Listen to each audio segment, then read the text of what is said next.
I think the execution's been good. I think Will's ability to run and some of the throws we've made has definitely made a difference there. But it's going to be important this week. As you know, you got to score touchdowns in the red area. We got to stop them in the red area. It's something we typically work on Wednesday. But yeah, I mean, I think it's the execution, but it's the approach and scheme as well.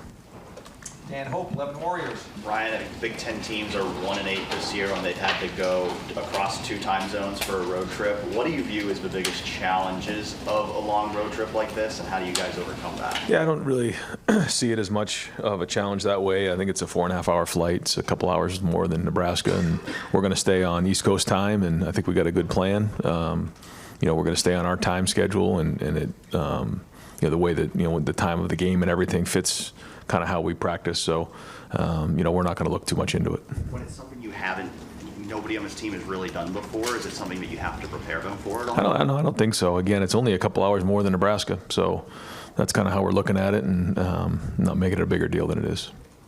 Whitney Hardy, far left, WCMH. Brian, we talk about so many different positions on the defense, but one we never really have to talk about much is the cornerbacks. I mean, just how much of a luxury is it to have a guy on each side who can go one-on-one and shut guys down? Yeah, they're going to get challenged this week in a lot of different areas, but those guys are a big part of the defense, and every little piece matters when you're on defense. But that's a big part of it, and they have a big challenge this week, and good to see Davison get his hands on one last week. That was big, and Denzel got one the week before. So we got to have a great Tuesday practice right here, and know that they're going to look to really challenge our guys on the outside. Davison specifically, how have you seen him grow? And you mentioned the interception. What is that going to do for? He's very confident, but it makes a difference when you get your hands on the ball. I think sometimes when you come into a season, you no matter what, you can say don't have expectations, but you do. And when you get that pick like that, it kind of allows you to maybe relax a little bit and not press. So he can just play his game now because he's doing great. Bill Landis, Kings of the North, and the podcast. Ryan, what do you see from Oregon's defensive front on film? They just seem like they're maybe the most athletic group you guys have seen so far this year. Yeah, for sure. Very, very good front. Birch is, very, very good. He's very athletic, strong, good pass rusher, good against the run. Harmon, we know, he's from Michigan State. He's playing very, very good football. I mean, they have some good guys up front, so it's going to be a great challenge for our offensive line and for everybody. I think each week, again, it's ramped up, so that's been good. But we're looking forward to the challenge. Your offensive line, I think most coaches would probably just want to see week-to-week incremental improvement. It seems like you're getting that. I don't want to put words in your mouth, but just how do you feel like now that group's progressed through these first 5 games? I think there's been improvement, but we're nowhere near where we need to be, or in a situation where we're evaluating their progress, other than the fact that I think they are getting better every week. And again, it goes back to practice. It goes back to the work they put in the preparation, and it's week to week. You can look great one week, but not on the next week. And I think that's the thing to me that we talk to our team about now, and G. Scott spoke to our team recently about it. I think it's exactly right. Like, every day can look the same, but then when you look back on it, it's not even close to being the same. And so that's what we have to do. We've got to make sure that we're getting better every day, because you're either getting better or you're getting worse. And I think with the offensive line, that's important this week, is that we continue to get better. And the only way to do that is to have a great Tuesday. And so we'll get in here at 2:30, start with the team meeting, and going from there. Tony Girdman, Buckeye Huddle. Ryan, what's the conversation, the communication with you and Chip to Jim Knowles on what you're seeing with the defense, how you would attack it, where you might be seeing some areas of concern this week? Yeah, we have staff meetings, and we'll go through different things. We try not to get too much into that, but every once in a while we'll get somebody's opinion from the other side of the ball. And so every once in a while I'll go down with the scouts and give them what I think are some different things that they need to prepare for.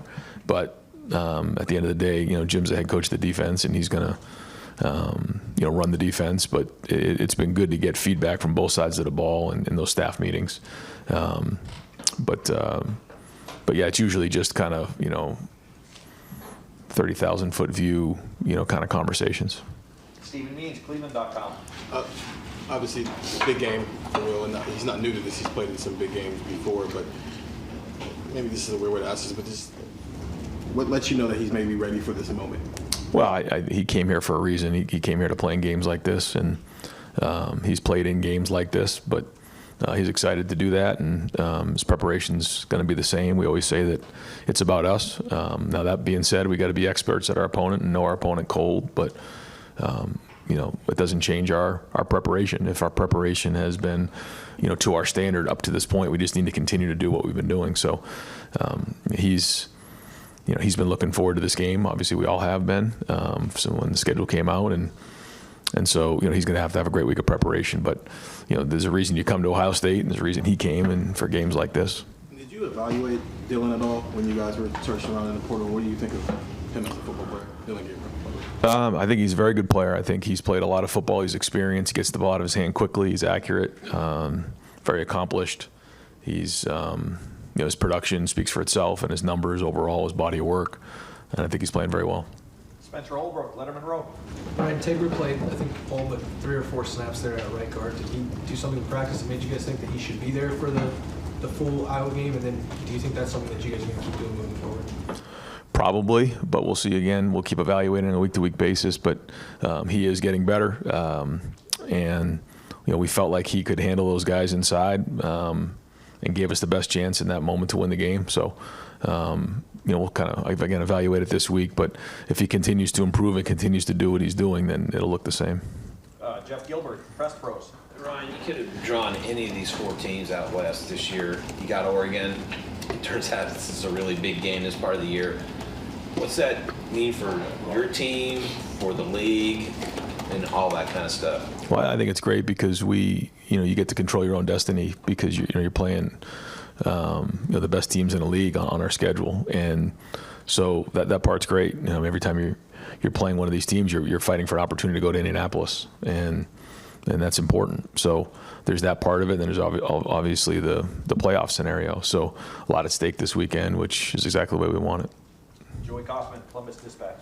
Ryan, both of these quarterbacks, Dylan and Will, are super seniors using that extra year of eligibility. Wondering with Will, where does that extra year show up at all when you watch him and evaluate him? Just what's the value of that extra experience? It's probably in the preparation and then in game, having experience and not departing your preparation and what you've done to that point. Because I think it's easy when you're a young player, once you get into a game and you get into a high pressure situation, to all of a sudden abandon all your technique. You see that a lot with young players and sometimes young quarterbacks. And so both of those guys have played a lot of football and have the ability to identify what they saw on the sideline, communicate it, and then continue to make adjustments as the game goes on. Was that something when you were evaluating your options at that position this offseason? Was that a trait or a value that something you saw? Other than the fact that they had a bunch of snaps under their belt, I mean, it's kind of hard to evaluate something like that till you're actually in it with them. But both very, very intelligent, and the people, really what you do in that moment is you call people that worked with them. With Seth, Bill O'Brien had worked with them, and you call around and you ask people, hey, tell me about this player. What was that like? People who were in the building. Sam Petito was at Alabama. So you just kind of ask around because there's only so much you can tell off of film and meeting with somebody. But both were very mature and then played a lot of football and came very highly recommended. Cameron Teague Robinson, The Athletic. Brian, kind of off that, when you are evaluating Will and when you get in the transfer portal, you see the big games, the Big 12 title game, the game against Texas last year. Is there anything you can see on film? Obviously, like you said, you need him in-house to see him play firsthand, but anything you see on film that stands out just with him in big games that you think contributes that he? Well, I think a big part is his legs, and having the ability to make a difference with his legs. And, you'll always, when you're starting, at the end of a season, you start backwards and kind of almost try to almost reverse engineer the whole roster. And it starts with that, is that, the ability to, use your legs is really, really important because that becomes the X factor. And he can do that.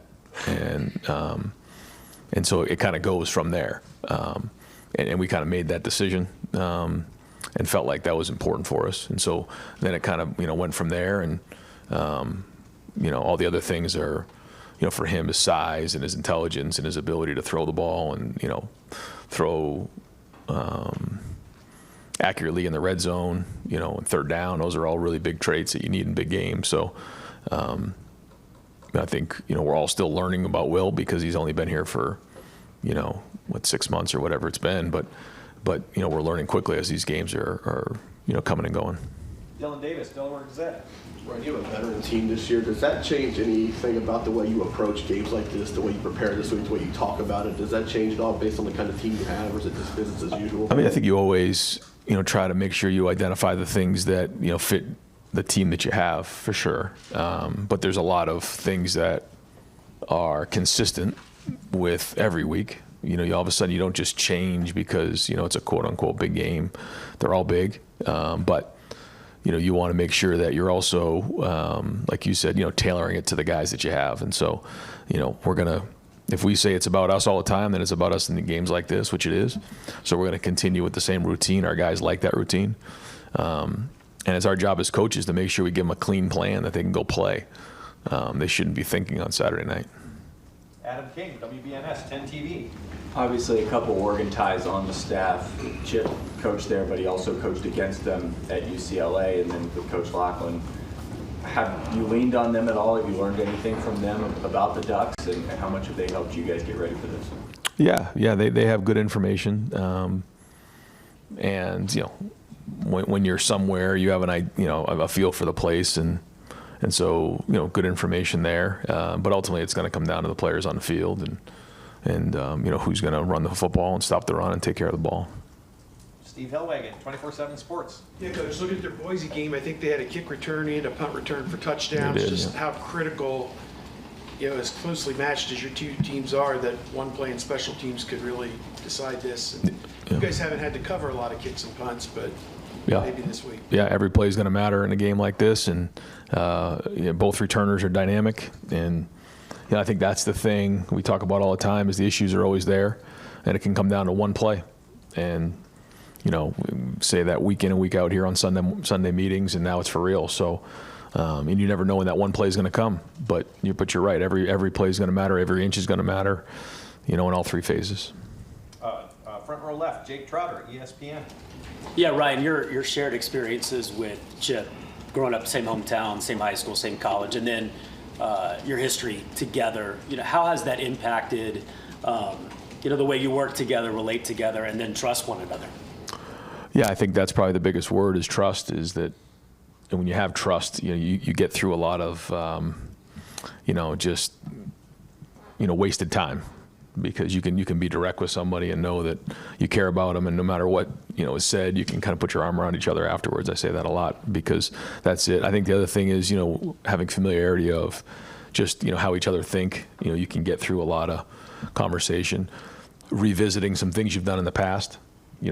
Things that have worked, things that haven't worked, things that you've tried together before, philosophically. All those things I think allow us to work efficiently.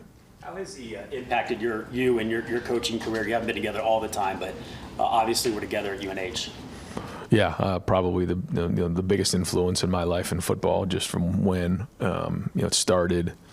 In my hometown of Manchester, he kind of was the first one to kind of really get into college coaching, and then recruited me to go to the University of New Hampshire. I kind of shared with him then that I wanted to be a coach, and then he kind of took me under his wing, and then I coached for him, and he helped me get some of the jobs that I got along the way. And I ended up going to Florida because of Dan Mullen, who's a Manchester guy, and then worked with Urban, and then that kind of played out from there. So it kind of gave me my start, and then I worked with him in the NFL for 2 years. So I've been very fortunate to be around great coaches and great mentors, and he was obviously a big part of it. Joe Nugent, WCMA. With the Ducks leading the country in completion percentage, what makes them so dangerous in that area? Well, they get the ball out quick, and Gabriel's very accurate, and they have really good playmakers out in space, and they make you defend the field, from sideline to sideline, and then they take their shots. So they play very, very fast, and so you got to be on your game. And he's a great operator, and he's very talented. Third row right, Stefan Krajcnik, Cleveland.com. Following up on Chip there a little bit, you were still pretty young in your coaching career when he got going at Oregon. How much did you kind of watch those games and try to take things from his offense? Because they put up really impressive numbers while he was there. Yeah, it was a different place. Boston College, just a different grouping of people, and we had Matt Ryan at the time, and it was pretty unique. I think we were top 3 and 4 in the country at Boston College at the time, and so was he. And so that 07, 08 year, runs, both very different offenses, but certainly watched it all just like everybody else did. He's just kind of revolutionizing, football at the time. Don Berry, WBNS 10 TV. Coach, I'm sure didn't feel comfortable Saturday with some of the adversity you faced, but looking back now, are you happy your team faced that adversity and the way they handled it? Yeah, if we're going to turn the ball over, then you're going to be in a game like that at halftime, and so you're either remembering or you're learning, and we better learn from that. So that was important. But I felt like going into halftime, we had moved the ball well. I think we had just about 200 yards of offense, and we had played very good defense, so we were good that way. But when you turn the ball over and don't convert on a 4th down, there's 3 drives right there, and you're not going to get many at bats, against an Iowa team. So yeah, you got to learn from that experience. We talked about that on Sunday, but great to see us come out and play that way in the second half, which is encouraging coming out at halftime. There was a lot of, like you said, a lot of positivity, knowing that we could play that way in the second half, despite only being up 7-0. Feel like they're battle tested now? I mean, going into this thing. Well, we do have a bunch of guys who have played a bunch of football, so that is good, and we know what the challenge was there. But this is a different challenge on the road against a great opponent, and so we're going to go swing as hard as we can, and excited about this. So everybody is, and so fired up to get them back in here in a couple hours. Bill Rabinowitz, Columbus Dispatch. 3 years ago when you played them, it was obviously kind of a rude awakening for your defense. You made changes after that. All that process ended up with getting Jim Knowles. When you look back at that game, how much of a foundation-changing game did that turn out to be? Yeah, it was CJ's really second start maybe, and boy, he played his tail off that game, and we just didn't play very good on defense and didn't run the ball and convert on 4th downs, and so that's how you lose games, and so we had to do a better job running the ball and playing defense, and like you said, coming out of games like that, you learn a lot about yourself, and I knew we had something special coming out of that game with CJ. I could see it, and. But I knew there were other areas that needed to get fixed, and we worked hard to try to get them addressed. How different, I mean, it's an obvious question, but how different is this defense now compared to that one? Yeah, I would say it's very different. Different scheme, different players. Yeah. Andy Backstrom, Letterman Row. Yeah, Ryan, Oregon's generated more pressure than any opponent you've faced so far this season. Just what's kind of, from the small sample size in game, what's your sense of Will under pressure so far this season? I'm sure you see it a lot in practice too. Where does he need to be better in that area? I mean, it's just everything gets ramped up, and we got to make sure that we're doing a great job in protection, knowing that we have a really good front we're going against, and that we're doing a great job of getting open. I mean, they're gonna challenge us in coverage, and we gotta create separation, and so everything's a part of that, and the quarterback's a big part of it as well, for sure. The ball's got to come out on time, but it's not easy, but it's as simple as having really good protection, spacing it out, and getting out on time against zone, and winning against man-to-man. Kind of going off that, with the experience your offensive line has now with the silent count, playing 6 road games last year, how much does that factor into a game like this? Yeah, it's important to handle the environment, and that's a big part of it. Anytime you go on the road, you got to handle that, and we faced it a little bit at Michigan State, and so we're working on it hard, and we'll work on it hard again this week. Austin Ward, the podcast. Ryan, what did you think of Tyleek and his return? Solid, just getting his hands on people, knocking people back. I thought he and Ty were really good in the game, and along with a few other guys too, but yeah, it was good to get him back inside, and obviously you could feel his presence in there. I know that you don't want to ask him or anybody to play every snap. When you go to the Rushman package and Larry's thinking about that, from the outside it looks like he's so dynamic and can collapse the pocket that maybe Tyleek could stay in there for that. Are there discussions about leaving him in some of those situations? Yeah, there are. Yeah, it kind of almost becomes a snap count issue, you know what I mean? But yeah, I mean, he can rush the passer with as good as anybody in the country on the inside. Tim May, Letterman Row. Thanks, Jerry. Just a housekeeping question real quick. Did Chip ever try to hire you before y'all hooked up with the Eagles? Yeah, for sure. We had talked about different opportunities. Yeah. I mean, do you remember, did he try to get you to go to Oregon? Yeah, we definitely had conversations back then. It wasn't a great time for me, but yeah. I just had RJ, and it was early in my career. I didn't want to move across the country, but yeah, we had discussions along the way. And then after that, you went like that, right? Yeah, exactly right. Yeah.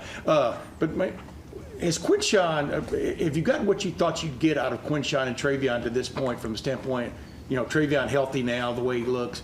Quinshawn, I just want your reaction to the way he runs. Is he even more violent, more, headstrong, whatever the word is you want to call it, the way he runs? The power he brings, et cetera. What's been your impression of that group? Yeah, Quinshawn. everything you just said. Yeah, everything you just said. And I think the only way that you can do that is when you have two guys who are team players who understand, what it means to win as a team. And so we're going to need them both this weekend, and they're both running really hard. And yeah, it's been fun to watch both of those guys improve this year. I think Travion's running really well. I think Quinshawn is exactly what you just said. He runs really hard and violent. And, he wants the ball, and so does Trey. But they've been great, and we're going to need them this week. Got to take care of the football and run downhill. Do you feel like I've done a good job of not having one package for one and one for the other? You understand what I'm saying? Or Yeah. Is it? Yeah, we do. I'm talking about not doing. You know what I'm talking about. Chip, I asked Chip about that a couple of weeks ago. Yeah, they both can do. They both can. They're 3-down backs, so they can protect. They can run routes, and they can run. All the different schemes that we run. Yeah. Andy Anders, 11 Warriors. Yeah, you touched on it some already, but just the challenge this Oregon offense presents when you have 3 receivers the caliber they have and a tight end as good as they have, spacing the field. Yeah, athletes all over the place, and running backs very good, and so yeah, it's the same thing we're looking for on offense. Is you try to have enough weapons out there that you can't just narrow down on one thing. So. Yeah, they're going to put you in space and try to spread you out, and so you got to win your one-on-one battles. Pat Murphy, 24/7 Sports. Ryan, you were talking about Oregon's offense just now. I think a lot of people still think of it similarly to when Chip was there, but how does Dan Lanning put his impact, especially on the defensive side? What do you see that makes this a Dan Lanning program? Yeah, I just think over time, it's changed a lot from when Chip was there, and Dan's got his own style and his own scheme on both sides of the ball, and different coordinators, but from back when Chip was there, and even before that to where they are now, again, one of the best teams one of the best programs in the country, and they do a great job, and and they play hard. Does that defense remind you of the Georgia defense you guys saw a few years ago? I think there's a lot of differences there. I know that you just kind of watch it and you say, well, it's the same tree and everything, but there's some similarities, but there's a lot of differences there as well. And because you try to do everything you can to fit your scheme to what your players can do well, and it's different players, but a lot there's certainly things in common. And final questions, Tim Hall, 97.1 The Fan. Hey Ryan, I'm wondering, last year was talked about the rules changes with the clocks not stopping after a first down throughout the entirety of the game. This year, the 2-minute warning has had a pretty good impact. I'm just wondering if you like that being in college football, if that helps you manage your timeouts a little bit differently, especially in the second half. Yeah, it's different because you do have to manage it different. But and I think the idea was that less TV timeouts. I think we were close to either 5 or 6 TV timeouts in the second quarter of the game the other day. So it's just something you got to handle and deal with, and so you got to keep the guys moving, and that is what it is. In terms of the rule changes with the clock running, I kind of found out today that I think we're averaging 67 plays a game, which is just about 20 some odd plays less than we would have like in 17 or 18. So it is very, very different. That's a lot of football, but that is the game. That's how the game's being played now. So, but again, the game of football hasn't changed. It's just the number of plays and how it's how it's run. Typically, in a perfect world, do you like to keep all your timeouts in the second half, especially when you're in a huge game like this one coming up? Well, you want to use them when they both they best maximize your opportunity to win the game. you certainly don't want to use them to, for organization or something like that. You want to use them, to help you schematically or in terms of, you working the clock. So, but there's a lot that comes into that. There's a lot of work we do behind the scenes to make sure we're prepared to do that. And you can see kind of how we did at the end of the first half the other day. And that's all thought out ahead of time to make sure that we're all on the same page on how we're attacking that. Coach, thank you very much. Thanks, guys.